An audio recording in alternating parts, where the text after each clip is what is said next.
오늘 뉴스레터에 오신 것을 환영합니다.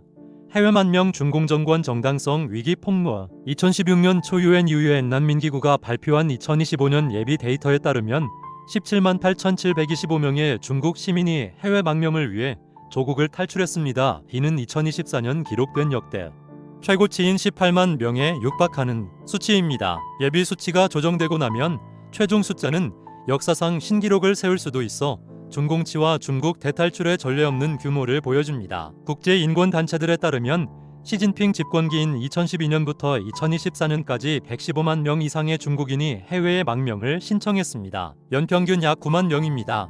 이는 후진타오 시대 이영용 2012년보다 8배에서 10배나 높은 수치입니다. 당시 연간 망명 신청은 15천에서 25천이었고 주로 종교인이나 인권 변호사 등 특정 집단에 국한됐었습니다. 이 급증세는 통계적 이상 현상이 아닙니다. 중공 통치하에 장기간 누적된 정치적 탄압과 사회적 질식의 결과입니다. 분석가들은 두 가지 주요 전환점을 꼽습니다. 대통령 임기 제한을 없애고 개인 권력을 강화한 2018년 개헌, 그리고 중공이 감시와 통제 기구를 전례 없는 극단으로 몰고 갔던 2022년 코로나 봉쇄입니다. 그 이후 인터넷 검열, 디지털 감시, 정치적 위협은 사라지지 않고 영구적인 통치 특징이 되어 활동가들로부터 중산층 민간 기업과 젊은 세대에게까지 공포를 확산시켰습니다. 정치적 탄압과 더불어 중공 자체 통치 모델이 낳은 경제 위기는 대탈출의 직접적 가속제가 되었습니다. 중국은 특히 청년층의 높은 실업률, 붕괴하는 부동산 부문,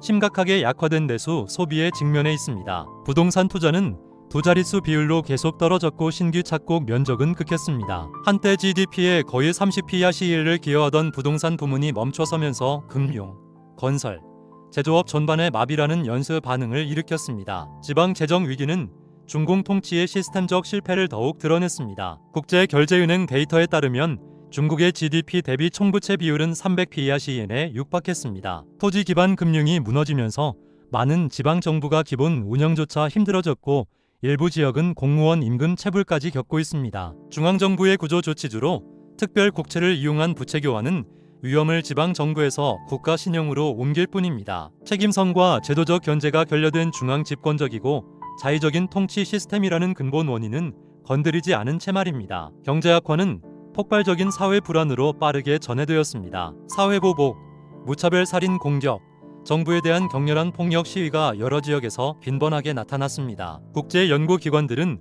중국이 여전히 공식 범죄율을 낮게 보고하고 있지만 비정치적 집단 사건과 극단적 개인 폭력은 급격히 늘었다고 지적했습니다.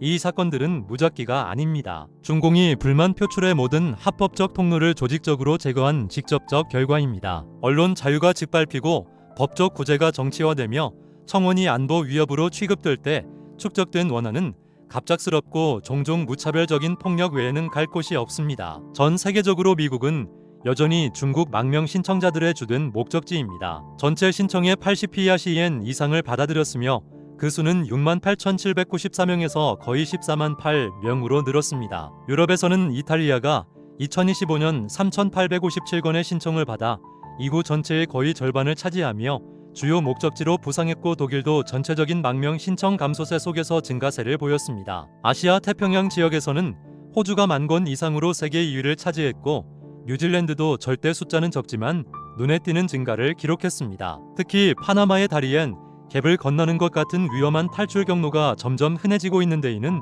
탈출하는 이들의 절박함을 보여줍니다. 더욱 중요한 건 사회 심리의 근본적 변화입니다. 예전에는 해외에 나가는 게 돈을 벌어 결국 고향으로 돌아오는 것을 의미했다면 오늘날 특히 젊은 세대에게는 가족과 함께 중국을 떠나 영원히 돌아오지 않는 것이 주된 목표입니다. 본토 소셜미디어에서 탈출 전략 논의는 광범위해졌습니다. 불을 쫓는 열망에서 법적 안전, 개인의 자유, 예측 가능한 미래 축으로의 전환을 알립니다. 탈출 물결이 중산층에서 저소득 노동자 계층으로 확대되면서 공유되는 공포는 더 이상 단순한 경제적 어려움이 아닙니다. 법치, 재산권, 다음 세대의 미래를 아우르는 포괄적 안전의 붕괴입니다. 중국은 더 이상 단순한 발전이 갈림길에서 있지 않습니다. 1949년 이래 가장 심각한 정치적 정당성 위기에 직면해 있습니다. 중공이 진정한 제도 개혁을 계속 회피하고 시스템 실패를 감추기 위해 탄압에 의존하며 시민의 권리보다 정치적 충성을 우선시한다면이 망명물결은 가라앉지 않을 것입니다. 대신 돌이킬 수 없는 탈출의 파도가 되어 국가와 사회 사이에 심각한 균열을 알릴 위험이 있습니다. 오늘의 망명급증은 중공 독재 정권이 붕괴를 예고하는 훨씬 더 거대한 정치적 사회적 쓰나미의 전주곡일 뿐일지도 모릅니다. 더 이상 침묵하지 않겠다. 신차연 아동 사망 사건으로 드러난 어둠 답치와 장기 적출에 맞선 전국적 본기 호소. 창양제의 인민병원 헬리콥터가 긴급 장기 이송 임무를 수행하는 모습이 목격되었습니다. 장기는 헬기에서 이식팀으로 직접 전달되었고 즉시 이식을 위해 수술실로 급히 옮겨졌습니다. 전 과정은 신속하고 안전하며 예외적으로 잘 조율되었습니다. 290대 노인은 서서 걷는 능력을 되찾았습니다. 이 의료물류 사슬의 인상적인 효율성은 큰 주목을 받았습니다. 동시에 2025년 말부터 2016년 초까지 중국 여러 지역에서 아동 및 청소년 실종 파동이 일어났으며 허완성이 가장 자주 언급되었습니다. 실종은 단일 패턴이나 장소를 따르지 않았습니다. 어떤 아이는 하림길에 다른 아이들은 지하철, 거리, 강가, 산에서 혹은 화장실에 들어간 뒤 사라졌습니다. 쓰레기를 버리러 내려갔다 돌아오지 않은 사람도 있었습니다. 이 사건들은 명확한 설명이나 투명한 공지 없이 잇따라 발생해 사회 전반에 공포를 키웠습니다. 대낮에 공개적으로 납치하는 모습을 담은 수많은 영상이 온라인에 돌았습니다. 널리 공유된 한 영상에서는 흰색 차가 길가에 멈춥니다. 가면 쓴 남자가 두 아이를 부르고 물건으로 주위를 딴 데로 돌리더니 갑자기 한 아이를 차에 태우고 달아납니다. 남은 아이가 도움을 청하러 뛰어가지만 이미 너무 늦었습니다. 이 영상들은 전국의 부모들에게 깊은 충격을 주었습니다. 26년 1월 8일 화원성 신차이원 진스 칭화정원 고등학교에서 13세 학생주 모근이 교내에서 돌연사했습니다. 부모가 도착하기 전 학교 측은 무단으로 시신을 옮겼습니다. 소형 화물 트럭을 몰던 피해자의 삼촌이 시신구 차량을 막아세웠습니다. 몇 시간의 애원 끝에 가족은 마침내 시신을 볼 수 있었는데 입가에 피가 묻어 있고 가슴에 손톱 크기의 작은 찔린 상처가 있었습니다. 사인은 즉시 대중의 의심을 샀습니다. 가족들은 다른 학부모 지역 주민들과 함께 교문 앞에 모여 해명을 요구했습니다. 당국은 군중을 해산시키기 위해 무장 경찰을 배치했습니다. 1월 11일 공식 성명이 발표되었는데 학생은 급성 심정지로 사망했고 왼쪽 가슴의 상처는 법의학 체열 자국이라는 주장이었습니다. 그러나 결론의 속도 시신 검시 거부, CCTV 영상 공개 거부, 그리고 학교, 교육국, 법의학 당국, 경찰, 검찰, 법원의 완전한 담합은 대중의 불신을 더욱 키웠습니다. 여러 학부모는 아이들의 장기가 온전한지 확인할 수 없었다고 보고했습니다. 시신을 만지거나 접근하는 것도 금지되었습니다. CCTV 영상은 은폐되었고 정식 사건 접수도 안 되었습니다. 매장이든 화장이든 장례 절차를 직접 처리할 권리조차 거부당했습니다. 환성 관련 영상은 업로드가 불가능하거나 올려도 노출되지 않았습니다. 중공은 광범위한 분노를 막고 범죄를 덮기 위해 모든 정보를 완전히 차단했습니다. 이 정권은 극단에 다다랐습니다. 동시에 추가적인 사진과 영상이 계속 돌았습니다. 하나는 차가 하나도 없고 경원 침대로 가득 찬 지하 주차장을 보여주었습니다. 장면은 시청자들을 경계했습니다. 아이들의 신체에서 부품을 노린다는 내용의 녹음 파일도 퍼졌는데 학교 내에서 장기 적출을 위해 고의로 사고를 낸다는 암시였습니다. 녹음에 따르면 특정 고액 관리나 부유층 엘리트들이 14세에서 15세 청소년의 장기, 특히 신장을 요구한다고 합니다. 검증되진 않았지만 녹음은 대중의 공포를 심화시켰습니다. 이런 조각들이 쌓이면서 불안은 더 퍼졌습니다. 온라인 토론에서 아이들은 더 이상 이름으로 불리지 않고 차갑게 상품이나 부품으로 불렸습니다. 일부 댓글러는 배송이 제대 안 되거나 작업이 실패하면 다음 목표물은 필연적으로 다른 곳에서 찾게 될 것이라고 주장했습니다. 탈원 수련자들과 외국 조사관들이 이미 2006년에 이 관행을 폭로했지만 당시 많은 중국인은 일축했습니다. 이제 국가주도의 장기 적출이라는 어두운 현실은 많은 이가 이 끔찍한 진실을 받아들일 수밖에 없게 만들었습니다. 많은 이가 자국 아이들의 안전조차 보장되지 않는데 해외 인권 논의가 무슨 의미가 있냐고 물었습니다. 아이들은 사회의 가장 약한 고리이자 궁극적인 도덕적 한계선으로 묘사되었습니다. 그 선이 넘어가면 질서와 기본 윤리에 대한 신뢰는 완전히 무너집니다. 이란 시민들이 독재에 한거하는 시위를 벌이는 가운데 중국에서는 동포에게 고함이라는 제목의 공개서 한두 통이 돌며 대중이 각성을 촉구했습니다. 한 편지는 분노가 단지 아이가 죽어서가 아니라 모든 게 너무 빨리 일어났기 때문이라고 했습니다. 이 정권은 중국인을 팔고 신체적 고문을 가하고 언론을 검열하고 아이를 납치하고 가족을 실종시키고 원인 모를 죽음을 유발한다. 묻겠다. 순응할 것인가 말 것인가. 그는 직접적인 정치적 책임을 물으며 끝맺었습니다. 중국 공산당 지도부를 산적 두목들이라고 지칭하며 그들이 인류 운명 공동체를 크게 외치면서 동시에 다른 산적 국가들이 살아남도록 막대한 현금을 퍼붓고 있다고 비판했습니다. 계속되는 중공군 대숙청 장성신명동 시 실종 1월 14일 폐막한 중공 중앙기율검사위원회 재차 전체 회의에서 고위군 인사들의 이례적인 불참이 큰 관심을 끌었습니다. 공식 발표된 출석 명단에 따르면 군시스템 출신 기율위원 총신명이 회의에 나타나지 않았습니다. 청거창 전 군기율전인 부석기 중장도 포함되었습니다. 분석가들은 이 상황이 중공군 내부 숙청이 여전히 강도 높게 진행 중임을 보여준다고 말합니다. 관측통들은 기울의 현재 군 시스템 위원이 22명이라고 지적했습니다. 작년엔 22명 전원이 참석했지만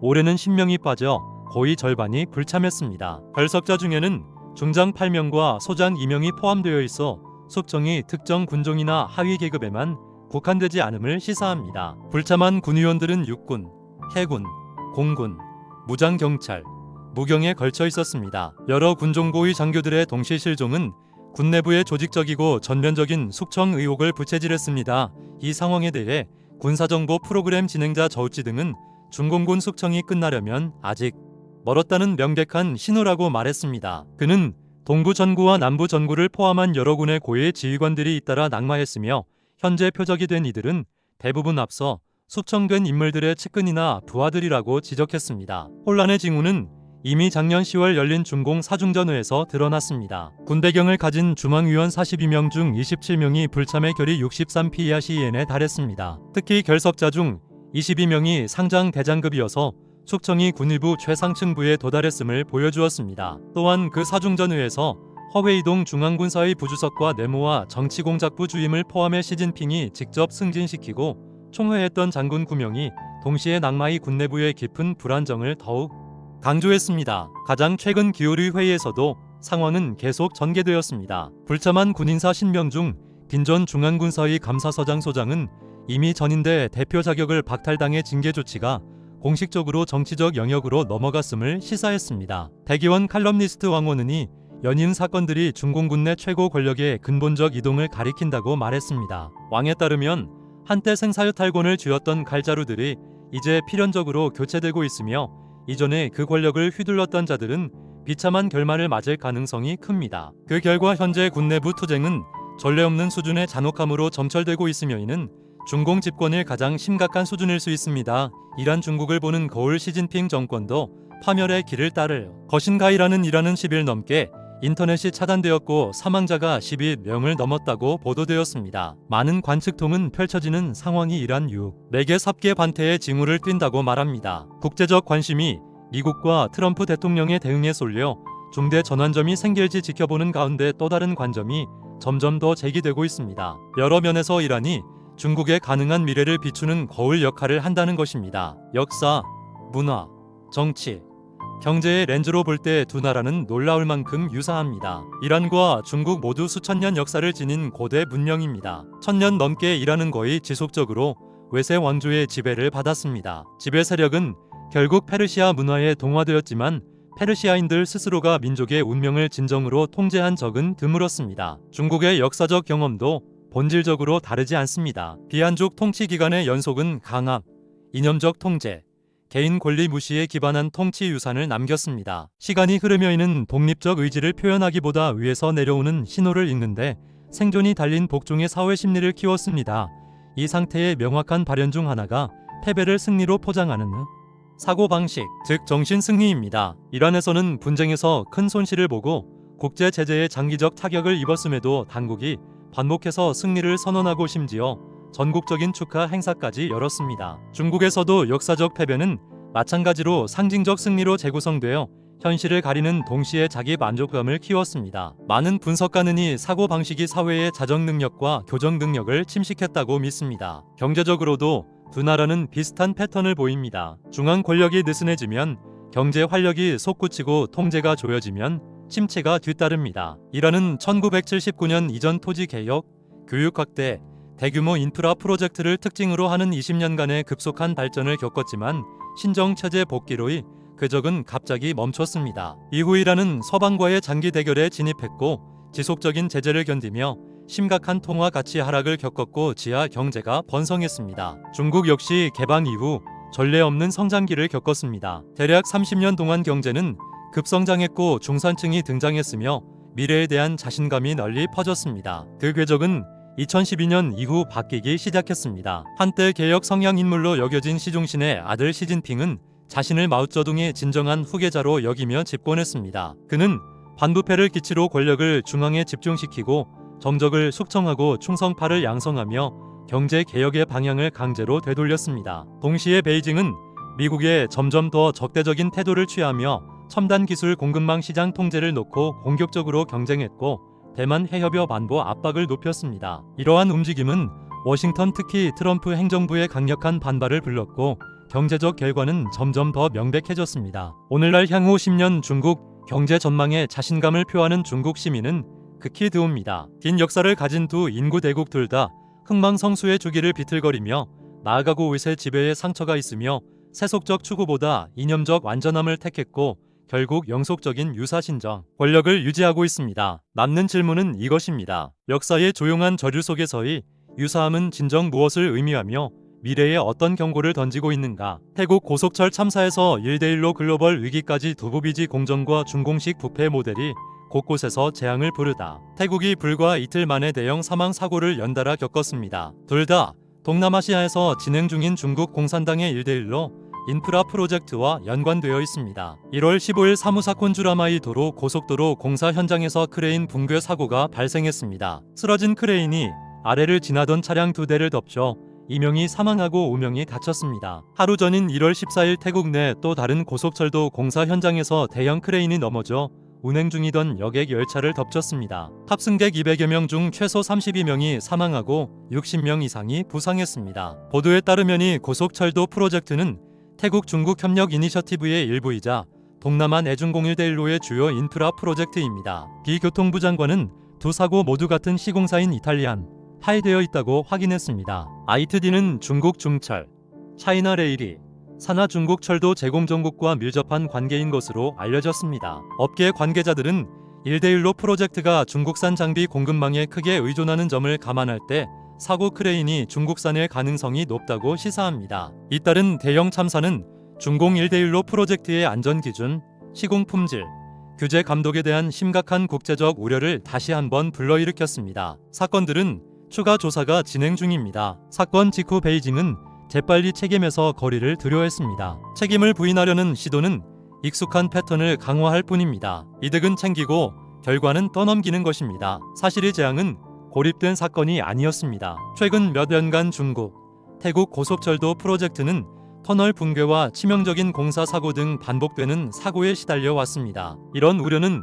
2025년 3월 28일 태국 감사원 건물 붕괴 이후 더욱 두드러졌습니다. 미얀마에서 발생한 강력한 규모 7.77 지진으로 방콕에서 공사 중이던 30층 건물이 카드집처럼 수직으로 붕괴해 95명이 사망했습니다. 이 구조물은 중국 철도 제공전국이 포함된 합작회사가 지었으며 태국 내 1대1로 주력 프로젝트로 대대적으로 홍보됐었습니다. 참사 후 태국 검찰은 고해 경영진을 포함한 피고인 23명을 설계 감독 시공 기준의 심각한 위반 혐의로 기소했습니다. 태국만의 일이 아닙니다. 전 세계적으로 1대1로 프로젝트는 치명적인 실패의 흔적을 남겼습니다. 2024년 11월 세르비아에서는 노비사드 기차역 콘크리트 캐노피가 무너져 어린이와 노인을 포함해 15명이 사망했습니다. 비극은 세르비아 현대사에서 가장 큰 시위를 촉발해 수십만 명이 거리로 나와 부패와 정부의 중국 국영기업 결탁을 규탄했습니다. 인도네시아에서는 베이징이 중국 고속철 기술 수출의 모범 사례로 홍보했던 자카르타 반등 고속철도가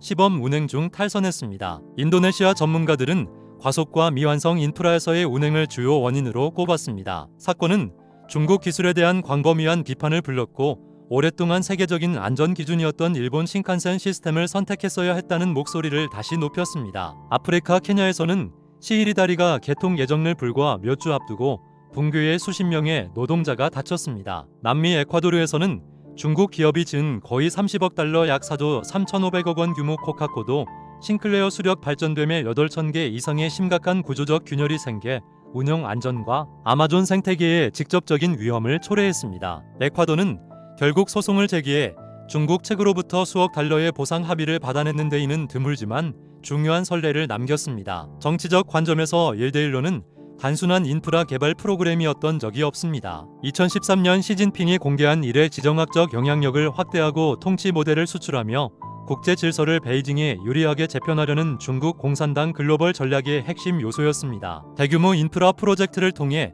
중공은 약수국과 개발도상국을 부채 기술 장기적 의존성으로 묶고 교통, 에너지, 물류의 전략적 유충지에 대한 통제권을 얻으려 합니다. 경제적으로 1대1로는 중국 내부 모순을 수출하는 도구로 기능합니다. 철강, 시멘트, 기계, 노동력의 막대한 과잉 생산에 직면한 준공은이 부담을 해외로 떠넘기기로 했습니다. 그 과정에서 안전기준과 장기적 지속 가능성은 속도, 접비용, 그리고 중국 국영 기업 시스템 내 기득권층의 이익을 위해 일상적으로 희생됩니다. 이 프로젝트들의 운영 논리에는 중공 정치, 시스템의 흔적이 뚜렷합니다. 설계와 자재 조달부터 시공 감독과 최종 인수에 이르기까지 모든 층해가 불투명성과 정치적 간섭으로 점철되어 있습니다. 부패는 지역적인 문제가 아니라 구조적 특징입니다. 재앙이 닥치면 책임은 파편화되고 은폐되거나 외국 파트너에게 전가되는 반면 중국 국영기업은 초래한 피해에 상응하는 결과를 거의 직면하지 않습니다. 워싱턴 정보전략연구소 경제학자 리영칭은 중국 주도 프로젝트에서 반복되는 사고가 결코 우연이 아니라고 지적했습니다. 설계 선택과 자재 선정부터 감독과 관리에 이르기까지 규격 미달 자재 사용과 원가 절감행이 만연해 있습니다. 이익과 정치적 목표가 인간 생명보다 우선하는 시스템에서 모든 단계가 자기 몫을 챙기려다 보니 남는 건 취약한 구조물과 사회에 대한 치명적인 위험뿐입니다. 태국에서 세르비아, 인도네시아, 에콰도르로 이어지는 재앙의 사슬은 1대1로가 단순한 기술적 실패가 아니라 글로벌 제도적 위기임을 드러냅니다. 베이징이 한때 자축했던 새해 프로젝트들은 인간 생명을 무시하고 책임을 회피하며 국경 너머로 위험을 퍼뜨리는 개발 모델의 상징이 되어 가고 있습니다. 시청자 여러분, 오늘 준비한 중국의 진실 뉴스는 여기까지입니다. 저희 채널에서 전해드리는 가장 빠르고 정확한 소식을 놓치지 않으시려면 구독과 알림 설정을 꼭 눌러주시기 바랍니다. 오늘 보도해드린 내용에 대해 여러분은 어떻게 생각하십니까? 여러분의 깊이 있는 의견을 댓글로 남겨주시면 감사하겠습니다. 저는 다음 시간에 더욱 심층적인 소식으로 다시 찾아뵙겠습니다. 함께 해주신 여러분 진심으로 감사드립니다. 안녕히 계십시오.